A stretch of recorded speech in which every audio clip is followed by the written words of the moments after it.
اعوذ باللہ من الشیطان الرجیم بسم اللہ الرحمن الرحیم صراط الذین انعمت علیہم. اب اس کی مزید وضاحت ہے، راستہ اس کا ان لوگوں کا جن پر تیرا انعام ہوا. یہ کون لوگ ہیں؟ اس کی وضاحت آپ کو ملے گی سورہ نساء میں. من یطع اللہ والرسول فاولئک مع الذین انعم اللہ علیہم من النبیین والصدیقین والشہداء والصالحین. چار طبقات ہیں منعم علیہم جن پر اللہ کا انعام ہوا ہے.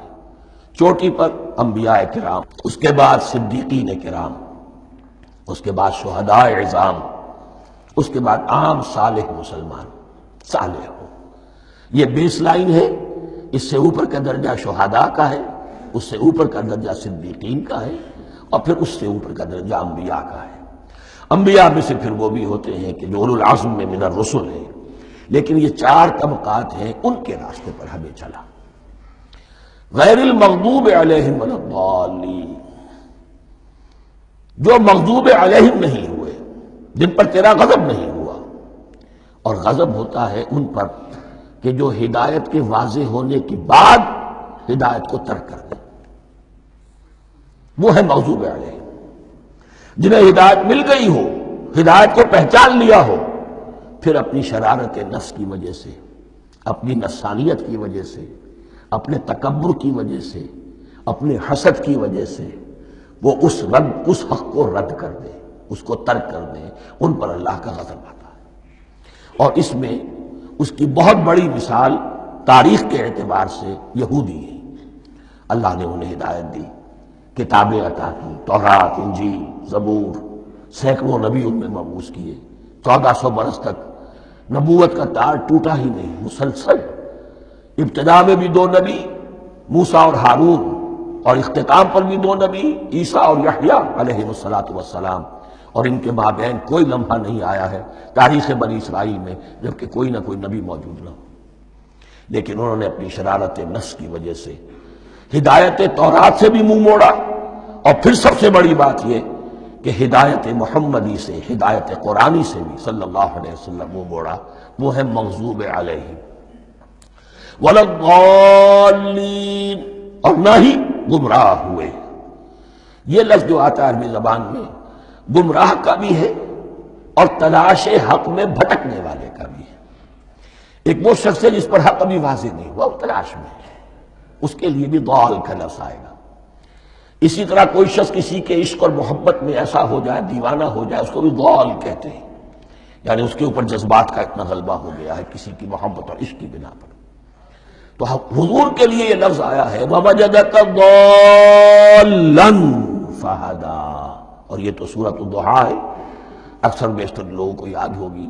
تو یہ جو ضال کا لفظ ہے، اس میں سمجھ لیجئے ضروری نہیں ہے کہ وہ گمراہ ہو، بلکہ وہ بھی کہ جو ابھی راہ ہدایت کی طلب میں، اس کے حصول کے لیے اس کی تلاش میں کوشاں ہیں. اور وہ بھی کہ جو کسی مغالطے کی وجہ سے حق سے منحرف ہو جائے. یہ بھی جان لیجئے کہ ایک ہے بدنیتی، تکبر، حسد، حق کو جان کر پہچان کر رد کر دینا یا چھوڑ دینا یا ترک کر دینا. ایک ہے کسی غلطی میں، کسی جذبات کے اندر آ کر، کسی غلو کے اندر مبتلا ہو کر اور حق سے منحرف ہو جانا. اس کی جو سب سے بڑی مثال ہے وہ نصارہ ہے، عیسائی ہے. حضرت مسیح کو انہوں نے مانا لیکن غلو کیا. یہ لفظ آئے گا آگے، لا تغلوا فی دینکم، اپنے دین میں غلو نہ کرو. جیسے ہمارے ہاں بھی بعض لوگ ہیں جو حضور صلی اللہ علیہ وسلم کی تعریف میں، حضور صلی اللہ علیہ وسلم کے ساتھ اپنی محبت کے اظہار میں غلو کر جاتے ہیں. یہ انتہا درجے کو ہو گیا تھا حضرت مسیح علیہ السلام کے ماننے والوں میں، اور اس کی بنا پر انہوں نے تثلیث کا عقیدہ ایجاد کر لیا اور حضرت مسیح علیہ السلام کو اللہ کا بیٹا بنا دیا. تو اس کی سب سے بڑی مثال ضالین کی اس اعتبار سے کہ ہدایت پانے کے بعد کسی بدنیتی سے نہیں بلکہ کسی اچھے جذبے میں غلو کی وجہ سے.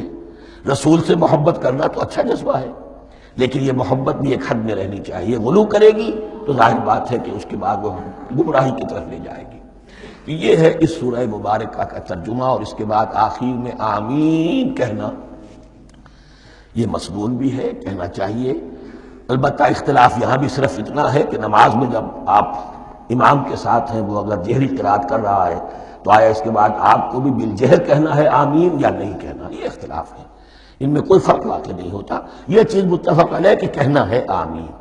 بلکہ یہ آمین تو یہودیوں میں ہے، یہ آمین جو ہے یہ عیسائیوں میں بھی ہے، ان کی بھی جو پریئر لارڈس پریئر ہے اس کے بعد آمین، وہ آمین کہتے ہیں، وہ فرق، وہ لفظ ایک ہی ہے۔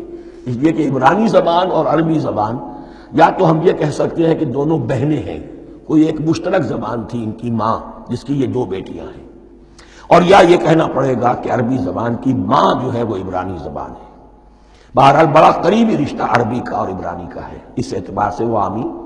اب آپ کو معلوم ہے ہم السلام علیکم وہ کہتے ہیں، وہ سلام کہتے ہیں، فرق کیا ہے؟ وہ تو تلفظ کا فرق ہے۔ اسی طریقے سے اور بہت سے الفاظ ہیں، ان میں بعد میں بتا۔ اب میں اس صدق اللہ العظیم۔